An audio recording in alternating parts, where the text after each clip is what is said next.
आज हम एक अत्यंत रोचक और कल्याणकारी कथा भगवान प्रभु श्री राम की सुनाते हैं, जो माता सीता से रिलेटेड है और सीता माता अशोक वाटिका में बैठी हुई हैं।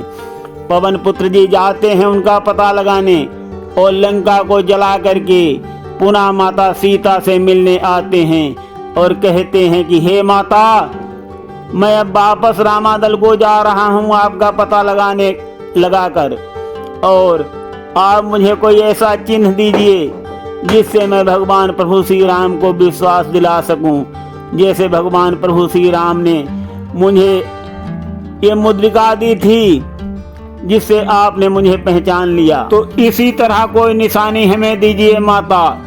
पवन पुत्र जी की बातों को सुनकर के माता सीता चूड़ामणि पहने थी वो उतार करके देती हैं।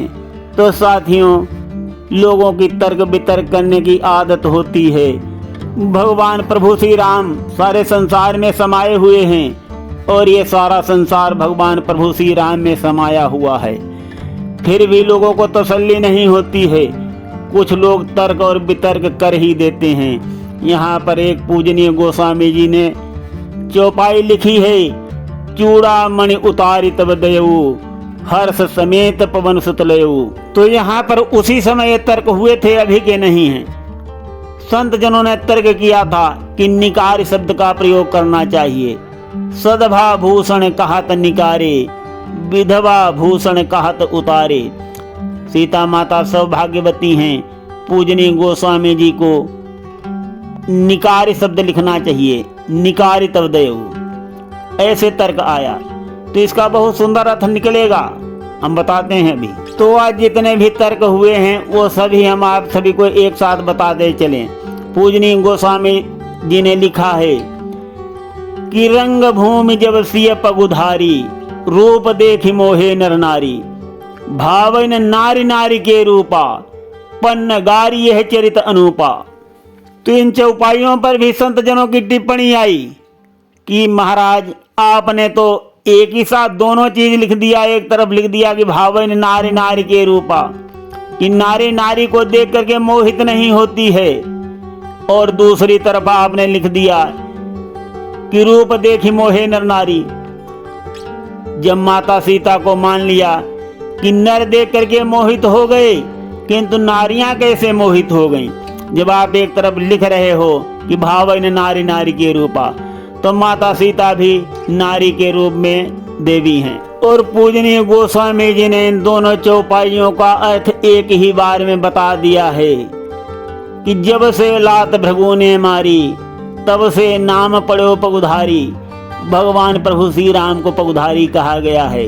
भगवान प्रभु श्री राम को देख करके नारियां मोहित हो गईं और माता सीता को देख करके नर जो थे वो मोहित हो गए। तो यहाँ पर अलग अलग है। सिय पगुधारी सीता और पगुधारी जब दोनों हैं रंगभूमि में, तभी दोनों मोहित हुए हैं। साथियों सुनते रहिए, अब हम आगे बताएंगे। वो बहुत बड़ा अर्थ है उतारी तब दयऊ का। अब हम फिर अशोक वाटिका में माता सीता के पास आ जाते हैं, जहां माता सीता पवन पुत्र जी को चूड़ामणि उतार करके दे रही हैं और पवन पुत्र जी लंका जला करके और माता सीता की खोज करके वापस रामादल में जाने के लिए तैयार हैं। तो सुनिए अब आगे का प्रसंग। एक बार की बात है, माता पार्वती अपने सखियों की दावत में जा रही थी। भोलेनाथ जी ने जिद कर दिया कि हम भी तुम्हारे साथ चलेंगे। तो माता पार्वती जी सोचने लगी कि एक बार इनकी बात नहीं मानी थी, तब तो इन्होंने इतना मुझे रुलाया, और सोचने लगी कि ऐसी मैं शर्त लगा दूं जो अपने आप ये मना कर देंगे। तो बोली कि हे भोलेनाथ, वहाँ तो नारियों की दावत है, सभी महिलाएं आएंगी, और आप तो नंगे धड़ंगे बदन में रहते हैं, तो हम कैसे आपको अपने साथ लेकर के चल सकते हैं?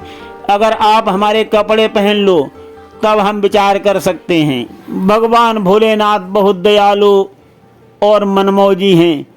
वो तैयार हो जाते हैं, कहते हैं कि पहना दो मुझे साड़ी और मैं तुम्हारे कपड़े पहनने के लिए तैयार हूँ, किंतु मैं चलूँगा अवश्य ही तुम्हारे साथ में। माता पार्वती भोलेनाथ जी की बातों को सुन करके भगवान शंकर को साड़ी पहनाने लगती हैं, किंतु साड़ी उनके बदन पर जब नहीं रुकती है। बहुत प्रयास और कोशिश करती हैं माता पार्वती, बहुत परेशान हैं, बहुत प्रयास किए, सारे बदन पर तो साड़ी रुक जाती है, किंतु कमर पर साड़ी रुकते ही नहीं। बहुत निराश और उदास हो जाती हैं माता पार्वती। जब माता पार्वती की ऐसी हालत देखते हैं तब क्या होता है सुनिए।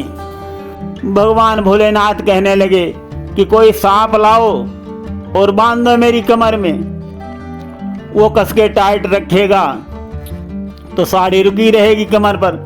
तो माता पार्वती जी सांपों को लाती हैं, सभी सांप 2 अंगुल छोटे पड़ जाते हैं। भगवान भोलेनाथ अपनी महिमा दिखाने लगते हैं। तो धीरे धीरे माता पार्वती एक एक करके सारे सांपों को ले आई और भगवान शंकर की कमर में बांधने लगी। सब छोटे पड़ गए। अब बोलो क्या किया जाए, सब सांप छोटे पड़ गए। तब माता पार्वती जी कहने लगी कि प्रभु आपकी तो कमर इतनी बड़ी है, कोई सांप आ ही नहीं रहा है, तो हम क्या करें। सोचने लगी, उपाय आ गया सोच में कि मैं बासुक को लेकर के आती हूँ।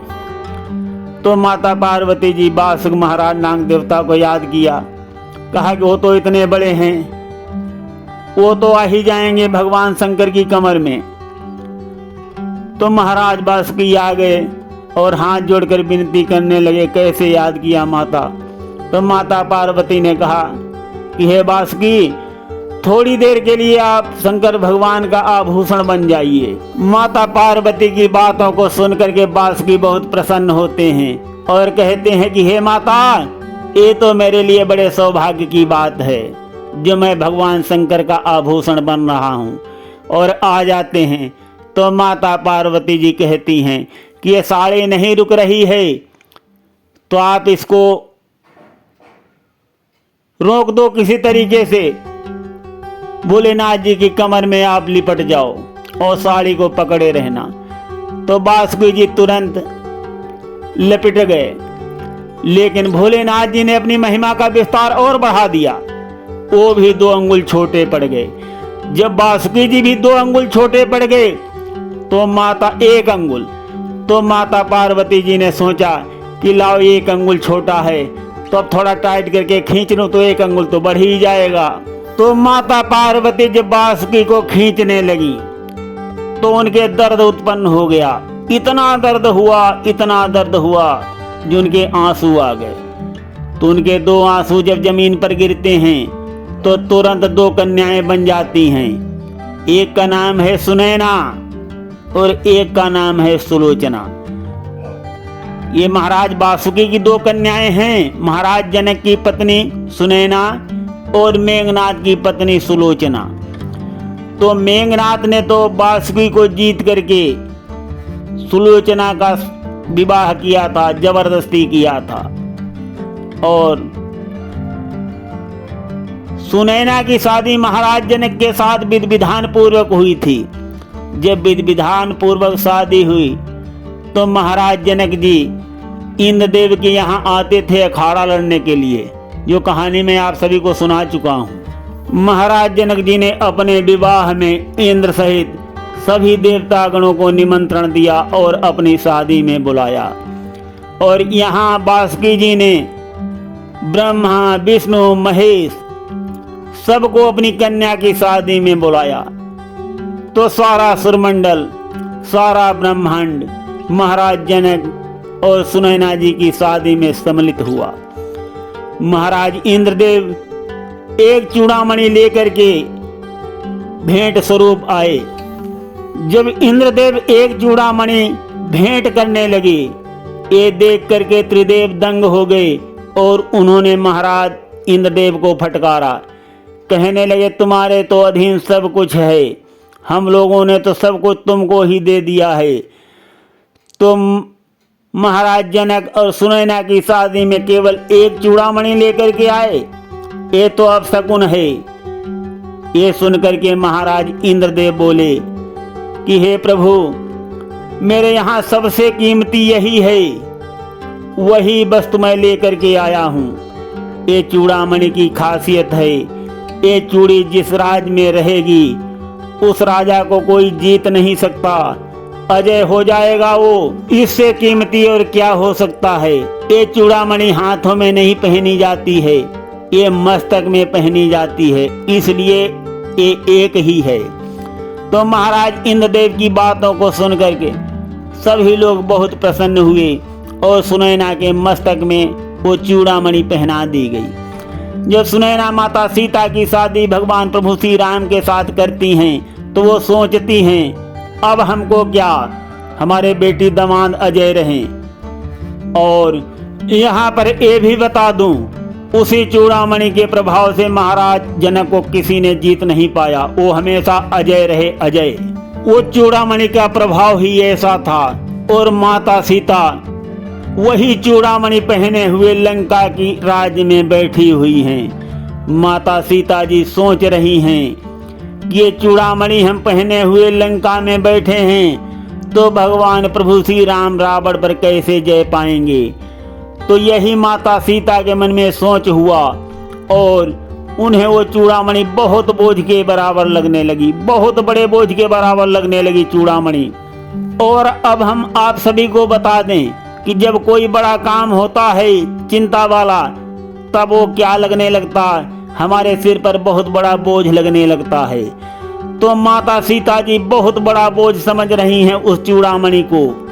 और बोझ को क्या लिखा जाता है, क्या कहा जाता है कि उतार दो, बोझ है हमारे सर पर, उतार दो। सोई सोच सीता उर भयऊ, चूड़ामणि उतारी तब दयऊ।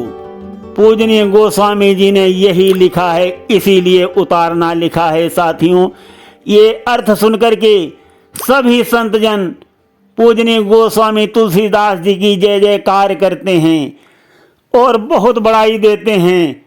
बारंबार उनका मान सम्मान स्वागत करके जयकार लगाते हैं। बोलो लखन सिया रामचंद्र की जय, माता सीता की जय, पवन सुत हनुमान की जय।